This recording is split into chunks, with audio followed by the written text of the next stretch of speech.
is it? About 3 minutes. 3 minutes, I think we're That's good. close enough. That's close enough. Okay. Look, the objective of doing a colloquy in our chapter meetings has been to get you to think things through, and at least in the past. So this is more of a biblical lesson here to look at, ask you to look at. And so the question is, what is the issue in saying that the state, in other words, the government, the state being the government, does not have the authority to carry out capital punishment? Well, as I was just talking with Pam, the first thing that comes to mind is, it seems to find the face of St. Paul with the state not bearing the sword in vain. So it seems to be somewhat anti-scriptural in a sense there. Also, the good thief on the cross notes that his punishment was just as opposed to Christ. Christ was innocent. Right? So there's that. And there's also the famous line by man shall his blood be shed. And so it just seems to find the face of Scripture to start with. Mm-hmm. And that's an initial issue. The other issue is it would seem to fly in the face of the general teaching of the church throughout the centuries. So. The Ten Commandments, that's what Mark I don't know if you can read this. This thing is almost this side of worthless. Okay.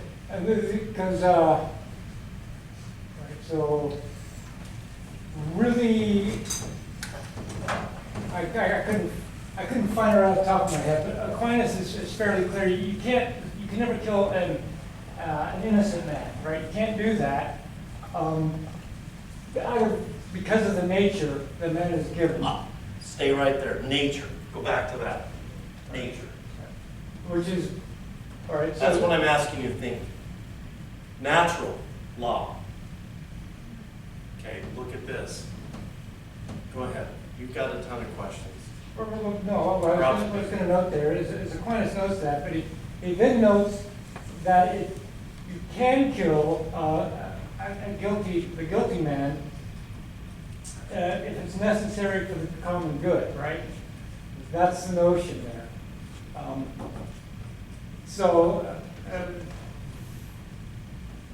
Like I said, I'd have to look up where that's at, but it's in there. I remember reading it. Because it has to do with whether it's lawful to kill the innocent, sort of the question. And he says, no, you can't kill the innocent. But the guilty, the state, which is the proper authority, may kill the guilty for the sake of if it's needed for the sake of the common good. Earlier on, a couple articles out, so it's kind of like a physician, removing a tumor, a bad abscess, and that sort of thing.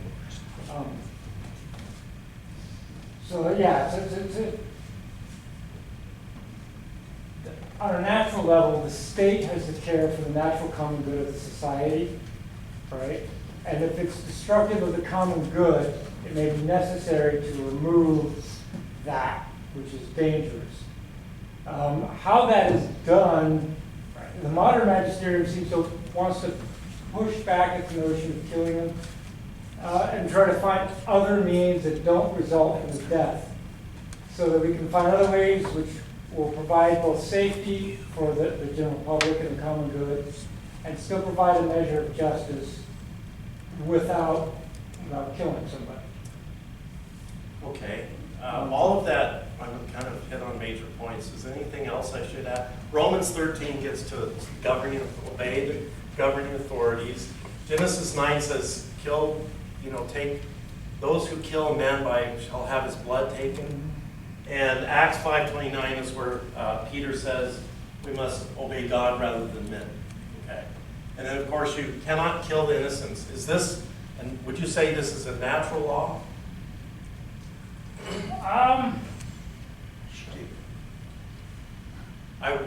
Anybody? It has to do with the nature of man, is the way Aquinas puts it, because the nature of man is such that it's an image of God, right? So it can be made in the image of God. So you wouldn't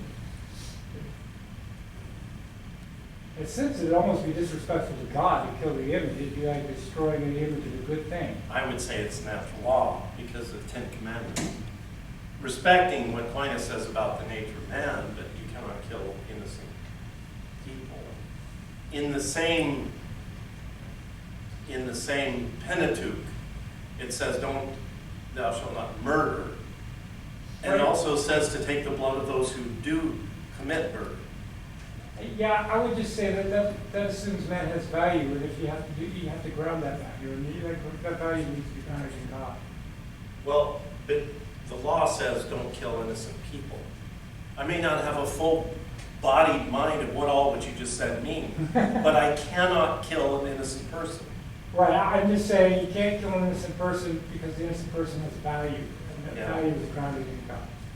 I'm not sure if this is connected to that, but when Jesus is talking with Pilate, and Pilate says, "Do you not realize that I have the authority to crucify you?" And then Jesus answers, "You wouldn't have authority over me unless it was given to you by my Father above." So what I want to add is that, again, the state gets its authority from God. But I'm not sure if that's connected to. No, it is connected. It is. That's it goes to what we're trying to get at, and the authority. Does the state have the authority to? Okay, rhetorical question. Does the state have authority to kill an innocent person? No. No. Anyone else? No. No. I have a different type of question. Does the state, let's say, like the USSR or like any of the communist regimes who have used authority to put on a show of justice and then kill someone, does the state have that authority? I feel like that's where this might get murky, and Well, where we need I to don't know if see it what gets- does it mean to be innocent. When you're doing a show trial, clearly it's violating that. And people die innocently. But when it's done under the idea of a just war, and boy, that's a huge question. And I'm not sure we're getting into that, but it does raise a huge question. I've heard a discussion about the Ten Commandments and the use of the word translated to English of murder and kill. Kill means, in the life, murder means taking the life of an innocent. And a lot of times those words get conflated and confusing about Correct? what Yes. it should be. So No, that's a good point. That's why I use the term murder. It's very clear. Father? Phil? Also, the Ten Commandment, isn't that divine law? So Yeah. So what do you know? the distinction is this both, we're talking about divine law and natural law, or we? Well, because kind of what you were saying, Mike, the lineage of the law, where does it come from? It comes from the lawgiver, and divine law is universal. Man's law, the Ten Commandments, is applicable to us. So it comes from both sources. Right. So it is a natural law, it's obviously divine law. I mean, that's the way I see it. Yeah, it is both. Yeah. Well, Bill? I think the operative word is can or may. Can, you have the physical ability only. May, you have the moral authority, or you don't have the moral authority. Well, that kind of gets to the distinction of the question of political use of lives to make a political point, is they can kill an innocent party, but they may not have the right to. But authority presupposes the right to do it. What I'm trying to get at is partly, any other comments on the ask? Yeah, I just note that the state, because the state actually has a moral obligation to the common good, to promote the common good in a sense, to build a structure of a society which promotes virtue, right? Promotes, the common good, right? A life of virtue. So is the common good a collectivist government? No. The common good is I'm just throwing you a curveball. right. Well, the problem is common good there's the common good, right? And you have different common goods as, like virtue is a good example of a common good. It's something we can all share in without the thing being diminished at all. It's a good we all share in. It's not a zero-sum game. Like, just because I'm just doesn't mean you're somehow less just, right? So at the common good on a natural level, you're going to be looking at, in particular, especially the prudence, temperance, justice, fortitude, things which promote a life of virtue in the common man. And that's also true even in the sense of a notion of a natural sense of religion, that we should, the state should promote a religious life for people, which To is part of encourage the freedom of religious life without interference. Well, the thing is it doesn't have authority over religious particulars and matters, but it does have a duty to promote religion in the sense that it is the good of the people, it's a part of justice. And even on a natural level, we should, in justice, worship God in some sense. Yeah. And the proper authority when it comes to particulars of religion would be the church. Would be the church. Okay. Well, obviously the government, at least our form of government, it fences the state in, not the public good out. It fences the state from interfering with. But that's a different discussion. I've read some writers that say the common good is a community, is the holding of goods of the community for all the goods of the others. In other words, they use the state to get the common good. Under the analysis in Acts, what's the problem with that? What happened in the Acts, the book of Acts? It says they held goods in common. Is that comparable to this analysis? What is the one thing that these people talk about in a kind of a socialist approach versus what happened in the book of Acts? Those are a bunch of individual goods. Right, well, there's four. That's the difference. When I voluntarily give stuff, I'm off a little bit, I just want to bring that point up, is that when you have the gun to your head, common good doesn't come in, does it? No. A man or woman gives up what they don't want to, and it's force. Which is part of This what gets hugely confused in our modern world. Huge. And I've seen people cite Acts all the time. By the way, it failed. It disappeared. But why did it disappear is another issue. But the gun to the head does not work. So it's important to understand, and this is kind of a bunny trail, but when we use the term common good, we understand that it is a private good. It's where the community works together in a volunteer manner towards the good of all people. Very key. And the Catechism, I dare you to look at it, defines it. I don't have it in front of me, I wish I did. Okay, so this, what you just said kind of goes back to what I brought up earlier. Does the state have the authority to enforce that type of what they call common good? I would say that an attempt to enforce charity is not charity and it's not justice. But what about the natural law? Does it have the authority to enforce the natural law? Well, yeah, the state does. In the sense that the human law has to be derived from the natural law. Has to derive from the lawgiver. Right. So the human law has to reflect natural law. It doesn't necessarily enforce every single aspect of natural law. That would be, the idea is to lead the law as a pedagogue, as a teacher, right? Is to lead us to being more and more virtuous people, right? So lead us into that. So you don't want a law that, even if it's a law that enforces a good, you don't want it so strict that the people can't handle it.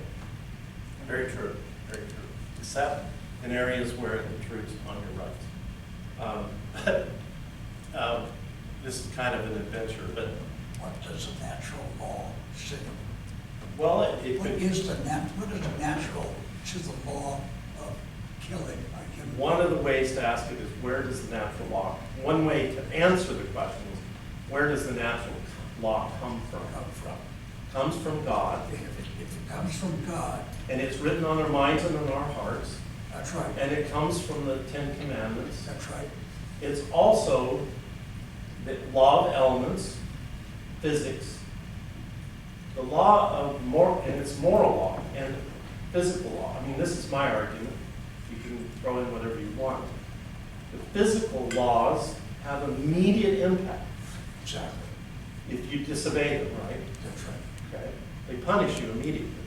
The moral law has a lag time, right? But it does eventually catch up. If I drink too much alcohol or into fentanyl, I may have 2 or 3 good sessions, but it's going to hit you, and it's going to back you, it's going to whack you in the head. If I kill people, it's going to get to you, your conscience, government, and these kinds of things. What is the natural law? First question is, where does law come from?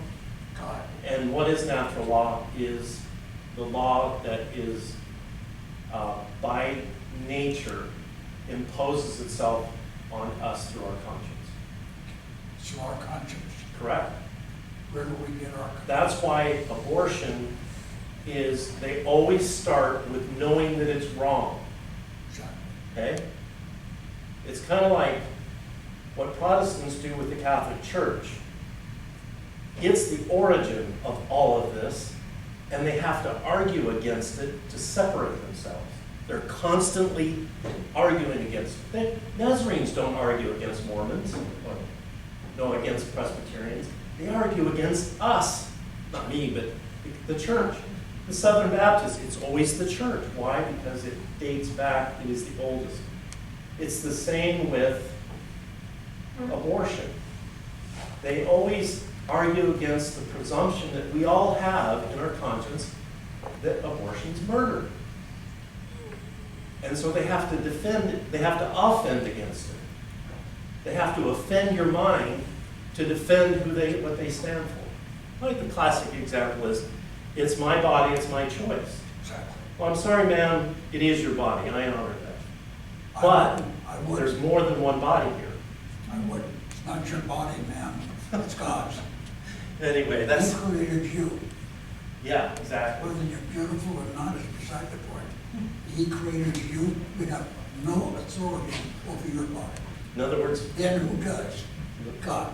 it means every time you look in a mirror, you break it. Is that what If I do, yes, then it's going to break. I didn't say you. Yes, you did.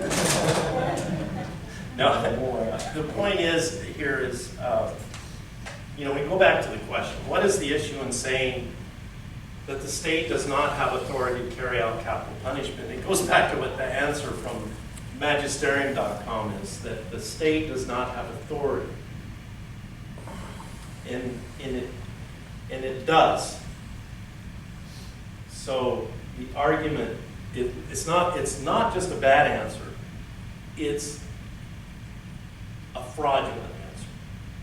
Why is it fraudulent? Because this gives it to us. It's Genesis 9, but I think that it kind of, I remember reading this many years ago, and the point is like, wow, there it is. And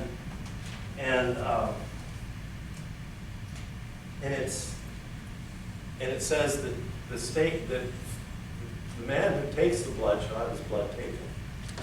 And it's an instruction to the Israelites at the time.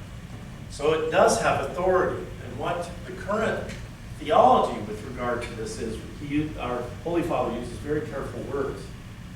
He cannot prohibit it. He can inhibit it. And how does he inhibit it? Oh, the modern magisterium, particularly, so consider it inadmissible at this point. That's the term. It's basically, the idea is to try to find any other means to avoid killing the criminal. Where certain conditions fall. Right. So, and part of that presupposes, the modern conditions with, the penal system with incarceration, sinners and stuff, which, Well, there's a certain law of nature too. I mean, let's say you're a small community in mid-Europe in the year 800, and some guy's running around raping people's girls. And no one is going to take care of the situation. Does the father or group of fathers have a right to do something about that? Do they? I'm asking you honestly. I would say yes. Okay? I don't disagree with that necessarily, but Do they have the authority? do they have? Probably not. No. Because that's the question we're talking about, is authority. Well, we're talking about authority, but also we all brought up there's a distinction between licitness and capacity. We often use what is capacity is the ability to do something. Licitness is the lawfulness of it.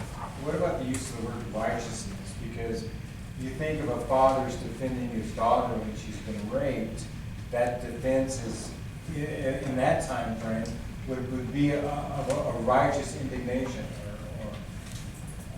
or a righteous cause. Yes, you bring up an interesting, because the law that's Righteous cause. it's called the law of necessity.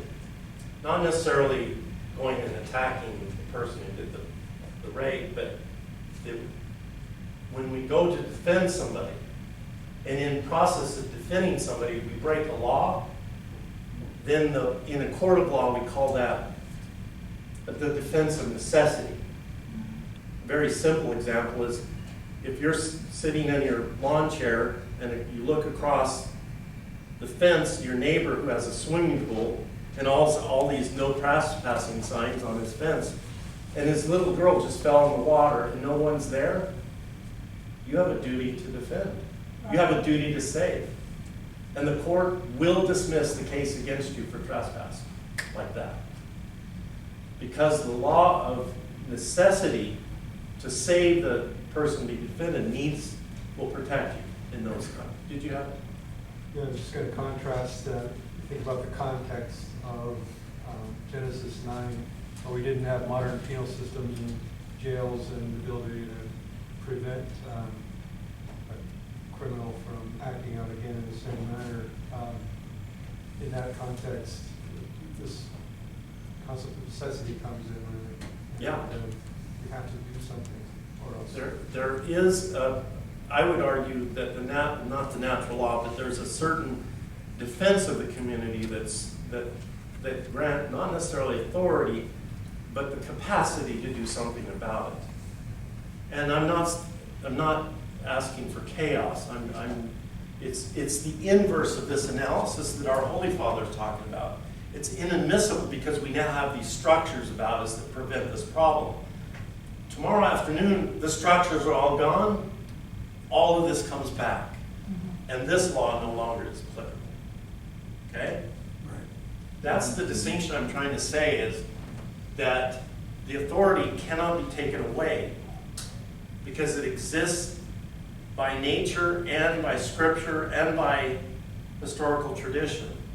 It just may be conditioned because of the currency of the situation.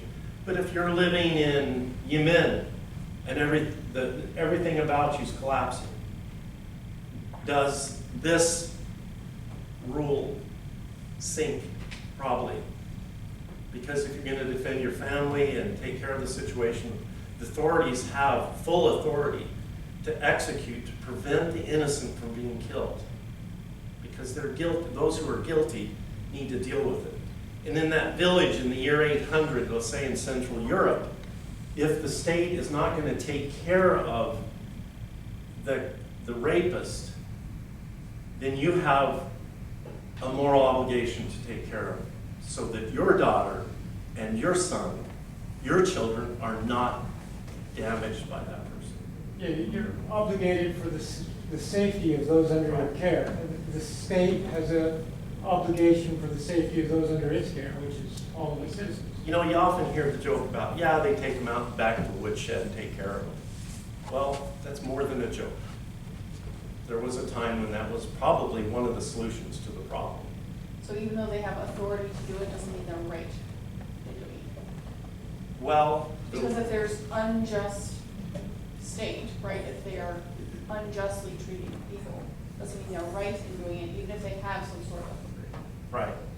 I The think right- maybe that's also part of, It's part of the analysis. The right to do something is bound up in this.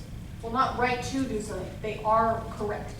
Oh, Just yes, in yes. doing the thing. If they are unjust in, like, in the way that they act in the world, Yeah, then if they proclaim that they have the authority to do something, even though it's an unjust act, it's not a good thing. it's not necessarily a good thing. Yeah. An unjust law is no law at all, so they wouldn't have the authority to enforce an unjust law. The error has no rights. I mean, they can't enforce an error like that. Well, they will They enforce. They have enforced error, I think that's part of the problem. Well, yeah, well, the idea here is the difference between the power to enforce. And Power that's where I versus think we're authority. going. And the yeah. authority to do so. They So have what no makes power a or state authority. besides power? Like Say how- that again. What makes a state besides the power to enforce things? What is the difference?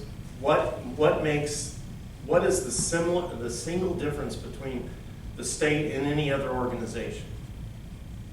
What does it strain down to? No. Legitimacy. Yes, that's one of them, but that's not, Legitimate it's use of ultimate force. distinction. Legitimate use of Monopoly on force. legitimate use of force. Say that again? The monopoly on the legitimate use of force. That's it? Who is that? Victor. This This is Victor Ray. Very good. Repeat The, that, the, John. this- the one thing the state has, and Peter gets close to it, is that the legitimate use of force to impose its will. Oh, If you belong to the Rotary Club, they can kick you out, but they can't put a gun to your head. But if you work for but the state can do that. It can tell you to leave the club and put a gun to your head and ask you to leave. And do it legitimately, okay? Meaning lawfully. Whereas the Rotary Club, when it does that, is unlawful. But that's what the government ultimately, once you distill all the aspects of government down to, it is the legitimate use of force to impose its will. So, John, I have a quick question. What's the difference between that and the government more or less forcing us to pay for abortions? Say it again. The difference between what we're talking about and the government taking our tax money to pay for abortions. that's kind of what it talks about in scriptures, kind of on the inverse though. In the book of, not Romans, but Acts, where it says, we must obey God rather than men. The God of our fathers raised Jesus, whom you killed by hanging him on the tree, et cetera, et cetera. We are witness to these things, and so the Holy Spirit and God has given those things to obey him. The point is that the government doesn't have the authority or the legitimacy. It has the power, but not the authority to impose killing of kids in the womb or taking your tax money. But it does. And at some point, because it's so distilled out there, I mean, every dollar you pay, maybe 0.01% of that goes to abortion. At some point, you have to yield to that because they can force you to pay the tax. So it's like the gun. It's like the gun, because they can come back and force you. Yeah, this is a point that's made in a book I read in high school. I really liked. It was The Once and Future King by T.H. White. Oh, yes. And the distinction made in there, it goes over repeatedly over there in the book. There's a difference between might is right and might for right. So the state is given might, but it's supposed to be using it for right. Okay, the problem is that you got the notion of enforcing your will. That Mike is right, we're going to enforce the will of power, sort of. This is the thing we're going to do.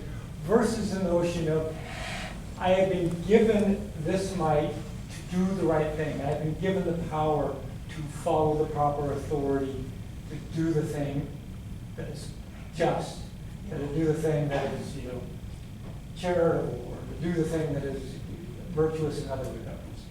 So that's the difference there. Good. John, this goes back to Sandra's question. Is culpability tied to a measure in any way? Tied to what measure? To the measure of law in terms, because, you talk about 0.1001%. Yeah. At what point is the individual culpable for an act of a group or a society or, Well, I don't know how to Well, they phrase call the that, question. and I think it's in the law a little bit, they call that mens rea, which is the state of the mind at the time of the act. Okay. And so that's why they have differing degrees. They call one the far extent is strict liability. It disregards what was going on in your mind. If you did the act, you're liable. Right. All the way to criminal is where you had a direct intention, a specific intention to carry out that act knowingly that it would result in certain injury. That's why premeditated murder is the ultimate. Those two extremes. In between you have general intent to commit a wrong, and then gross negligence, and strict liability. Okay. That's on that spectrum. So God will measure you probably on those same standards, because Father talked earlier about sometimes people, I'm not going to put words in your mouth, but sometimes people do not commit a mortal sin because they don't have the intention or the exact understanding at that point, even though the act itself, if measured by itself, would make them strictly liable. But God looks at your heart and your intent. Got it. Thank you. Of course. I have a question. Does the state, at least the state in this country, do they follow natural law? By and large, yes. Do they? Okay. Yeah. I mean, by and large, the states do. Because it feels like they don't follow natural law to me. It feels like it follows more, is it called positive law? There's two. Human law really- is positive. Yeah. Yeah, human law.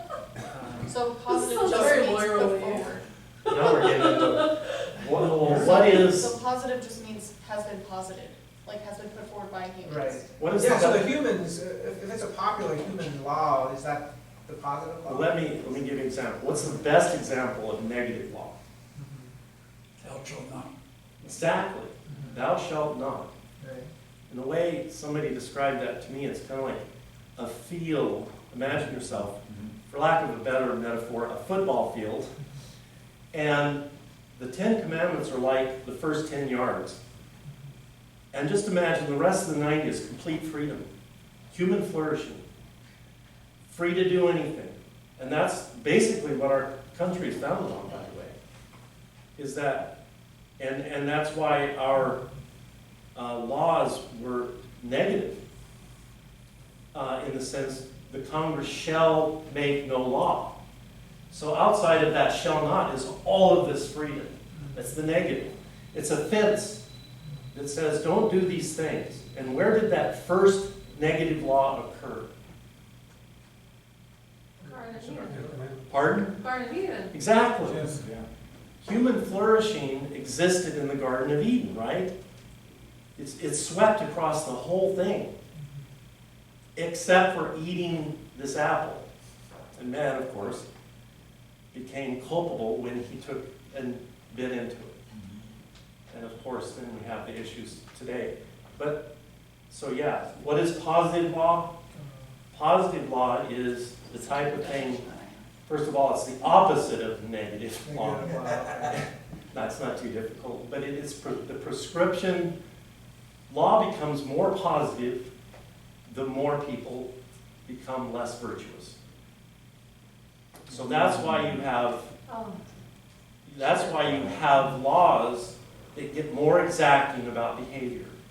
They get more down to the titular. And Well, you're done. so the point would be, the positive law is a good example are regulations. So when you have, today we have, I work in an area of fraud, and as people start inventing fraudulent ways of getting around things, it has to get more particular and more particular. And then the state finds out, well, this group has figured out another way around it, so we have to prohibit that. And it gets more positive law. So good example of positive law is administrative law. It gets very pointed. And statutes get more complicated the more we become a depraved people. And that's why the general laws of the United States were negative coming out of the blocks of the Constitutional Convention. It's like we have a free country, it's a republic, people are responsible and will govern from that. And the laws of England govern us. I don't know if any of you know, but what is the foundational law of government here in Idaho? Don't know. The common law of England. Huh. It's founded, those courts recognize it right out, the common law of England. And that's in our Constitution. And what happened is that was built into our first statutes. And as the courts have had to rework everything, the common law of England is starting to disappear because people are misbehaving more and more. So, Victor, online. Oh. He's been waiting patiently for a little while. Victor? Yeah, so I just had a question that this talk inspired a little bit. So, potentially for just question on the distinctions between the within the concept of authority that we're talking about. So we agree authority is from God. That's pretty clearly in Scripture. But then we're making a distinction between authority and the legitimate exercise of authority. So just some questions there. So if in the New Testament, examples maybe provide a good use case. So Pilate had the authority to crucify Christ, which Christ acknowledged. That authority was granted by God. Paul calls on the Romans to obey earthly authorities, even though at that time we're talking about a pagan government that is actively persecuting Christians. So Paul still is telling Christians to broadly obey that government. There's no call for the overthrow of that government, even though those governments are abusing authority or in certain areas not legitimately exercising their authority in accordance with the moral law. So in a certain sense, I think we're being asked to trust in divine providence. But again, it's just a question of why does God allow governments that abuse their authority to continue to remain in power and to retain their authority? But then the follow-on question is, at what point, or is there a point, based on the scriptural evidence, which doesn't seem to suggest this, at what point are we not just called on to disobey unjust laws, which I think we're always called on to disobey unjust laws, but at what point is it legitimate to actively work against authority on earth, such as examples of the USSR and Nazi Germany? What would Paul have told the inhabitants of Germany in 1941? Great questions. The answer to the first question, if I remember your question correctly, is recall the apple. What happened to man after, and let's be honest, the fall did not occur until the man accepted the apple. It's really strange. I have no explanation for it, but I'll tell you what. When he ate that apple, that's the consequence we are living in today, the fall. Answer the second one, and I would recommend you read the letter from Birmingham jail by Martin Luther King. In there he explains, and all he does, he talks, it's lucid because he quotes St. Thomas Aquinas and then he explains why you should disobey the law. But his examination of St. Thomas Aquinas, Josh has already mentioned it, an unjust law is no law at all, and that's what St. Thomas or Martin Luther King says. Then he explains is that when a law, he uses the term when a law destroys or imposes or whatever the word is, upon the personality of man. So the segregation of men and women because they were black is unlawful and need not be, and it's worth fighting against. Because it destroys the personality of the individual that is given to us by God. Yeah, it seems, there's a, not always exactly clear, but there seems to be a point at which the unjust ruling becomes so destructive of the common good that you end up, it just becomes so, it's not like just inhibiting the common good, it is literally destructive of the common good of the people. And in order to be able to have a life of virtue, it requires some sort of disobedience, right? So if you had like some sort of, But you're answering Sandra's question.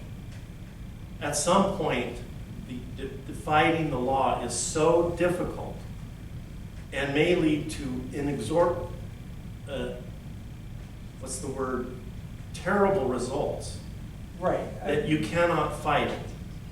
And then that kind of gets in the proportionality of. Right, there's a proportionality aspect. The issue though is like with Nazi Germany, it's destructive, like Martin Luther King Jr. was talking about, destructive of the people. It becomes destructive of the common good of the society. So in essence, the state at that point is being sort of self-destructive of its own moral duty it has to its citizens.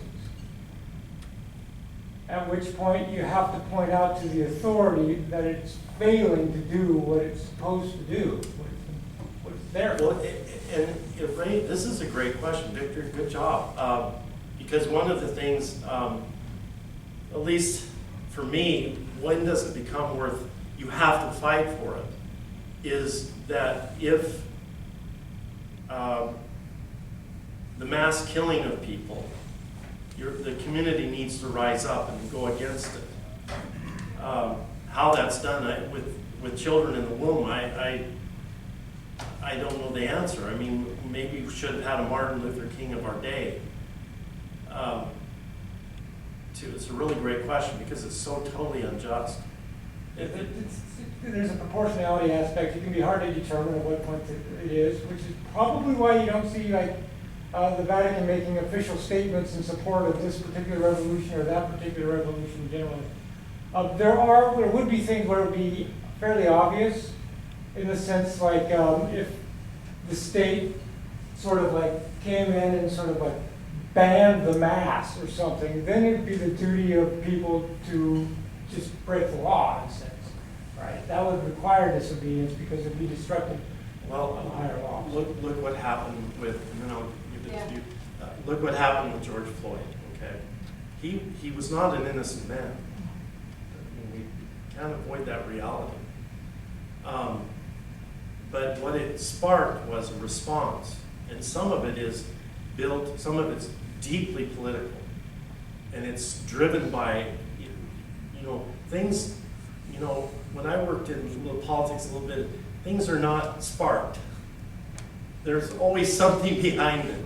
Don't be foolish enough to think that everything is planned in some extent. But the other reality is there has been a lot of injustice, and so that spark prompted a justification, which was nowhere near a justification of a response, right? And and we see this. What would have happened if the former president had been killed? I would have not have gone out into the streets personally if I was a supporter. I'm not saying one way or the other, but it wouldn't have been just to respond accordingly. It would have been, but a lot of people would have. And would that have been a spark, or would that have been planned? It's not always easy to tell the distinction of where the line is between, Shakespeare, whether it's nobler in the minds to suffer the slings and arrows of outrageous fortune, or to raise arms against the sea of troubles and by opposing in them. When one is better than the other is really a prudential decision that's just not always easy to. No, it's not. And sometimes it's just driven by personalities. Yeah, And I what- think to give it a little bit of a scriptural basis too, is just from Acts 4, when Peter and John were told to stop speaking with Jesus. He says, whether it is right in the sight of God to listen to you rather than to God, you must judge, for we cannot but speak of what we have seen and heard. It's just That's- but it's got to be all balanced, right? That's the beautiful thing about scriptures holding things in tension. Well, the thing that amazes me, and you, about Martin Luther King, the more I read about him, is that he advocated the nonviolent movement, and it radically changed the way the American people think. I experienced the way, my mother was from Mississippi, and she hated Mississippi. She was glad to get out of it. It was a mentality of racism. I experienced it kind of in later years, and that mentality, but it's all gone now. And you can put that on the back of the civil rights movement. Mississippi is probably one of the most unbelievably tolerant and acceptable in the sense of, from a Christian perspective, of the differences of men and women and race and everything. They work together there, yet 35 years ago it would have been insane. It's radically changed. And who do you put that on? Martin Luther King and his progeny. What he stood for. And in that letter to Birmingham jail, I recommend you read it. It is a political discourse and a religious document of incredible import. It's at the height, at the top of our national documents. Not precisely at the top, but in the top 10. Maybe top 5. It made men and women think. And that's all. It radically changed it permeated the blood life of our society. It's amazing, actually, because none of us here lived that, but my mother and father did. And the radical, insane racism that our parents lived with, it was insane, especially in the South. I never personally saw it, but I heard of it. I witnessed some of the results of it, but it's all gone now. If you go visit Mississippi, it's amazing. I visited there when I was young, and my uncle was quite racist, and I couldn't stand that guy. But other people were not. But he was a remnant. Anyway, that's my point. Great. Because that gets to the heart of that. So Okay. are we gonna send Yeah. Robin, or are we gonna have him talk? What's the situation? Anybody want to go to confession? Mike? Anyone else? David? Okay, you got